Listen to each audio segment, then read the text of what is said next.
And we are back. Welcome to another episode of Serenity Before Sunrise. I am your journaling coach, Sophia Antoine, and so glad you're able to join today. We talked about the advantages of being a perfectionist yesterday. So, guess what today is? Today is the disadvantages or or opportunities for improvement. So, however you want to put it, that's what we're talking about today. All right, so of course, I have my handy dandy notes, got a page and a half, and we'll talk about it and unpack it as we go. So, many perfectionists are overly cautious. I get that. There's absolutely nothing wrong with making sure you cover all your bases, or CYA, CY my A, any way you want to put it, our A's are going to be CY'd, all right? In case something goes wrong, but allowing fear of the unknown to allow you from acting altogether can be detrimental. So it's something like you want things so perfect and you're afraid something is going to go wrong, so you just don't do anything at all. I've been there. So perfectionists often work against themselves, by imposing unreasonable deadlines on themselves. You may find it incredibly hard to go back on the deadline and may lose sleep over getting the job done. And sometimes you don't put forth your best effort or give your best work because now you wanted everything to be so perfect that you spend time planning, organizing, reorganizing what you organized before, and now you have no time to actually get the job done because you imposed this crazy deadline on yourself. All it takes is one mistake and you feel as though your reputation has been ruined. And for me, that's a bit over dramatic because one little thing does not ruin your entire reputation, okay? For me, being organized is great until organizing and reorganizing takes away from the time that you had to complete the task. Perfection also causes a lack of trust in the work completed by others. So we talked about the do, delegate, and delete. If you didn't tune in yesterday, so do, delegate, and delete is this. The things that you feel like you have to do and only you can do it wonderfully perfect, the things that you should do. The things that you should delegate are the things that you can stand for it not to be perfect as long as it gets done. Delete is just things that don't fit into either of those groups, or you don't have to do it right now today. You can wait until tomorrow, another day, or next week to go ahead and get it done. All right?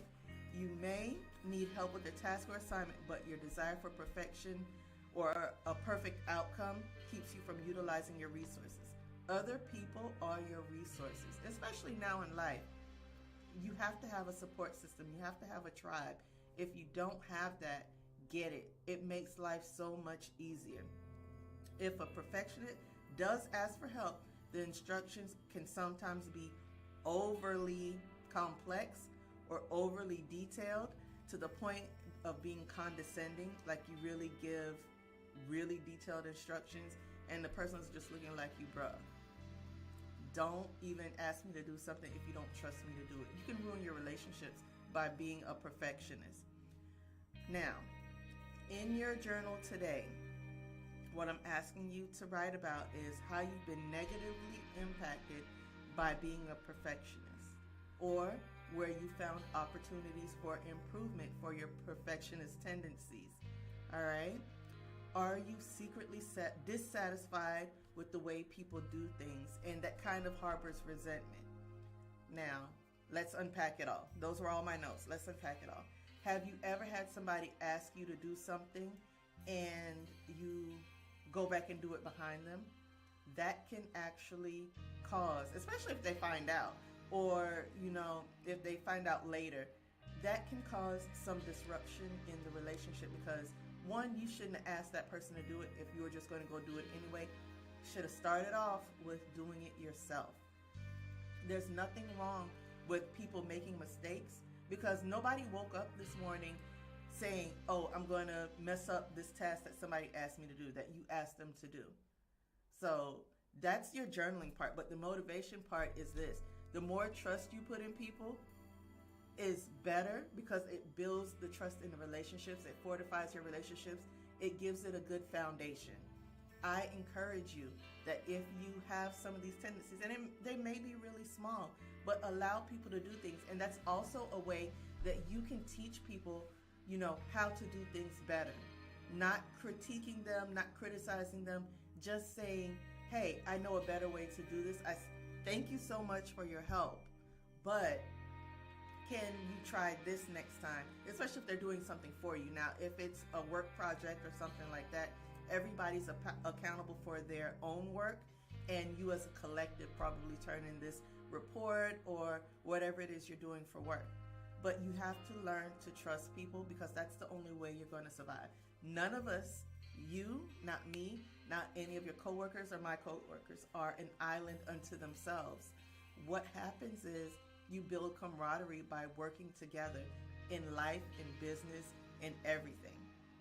So the more you learn to trust people and help them to know, how you like things done, you know how you like things done.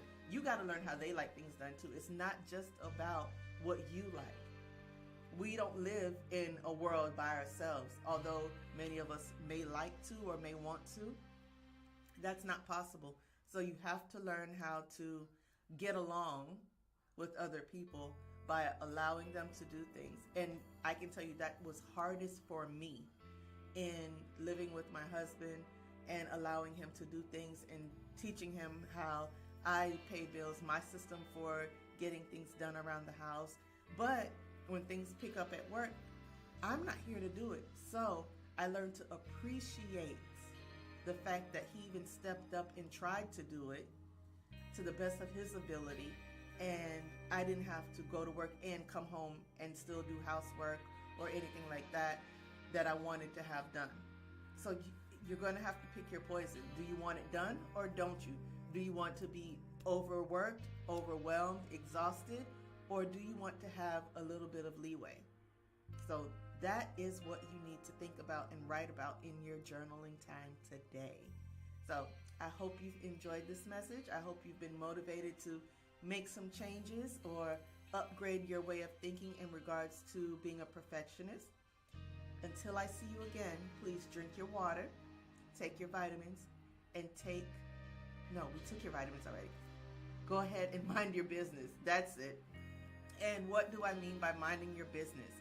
Minding your business consists of taking care of your personal health, your physical health, your spiritual health, all of that stuff that makes you you, so you can be the best you for everybody.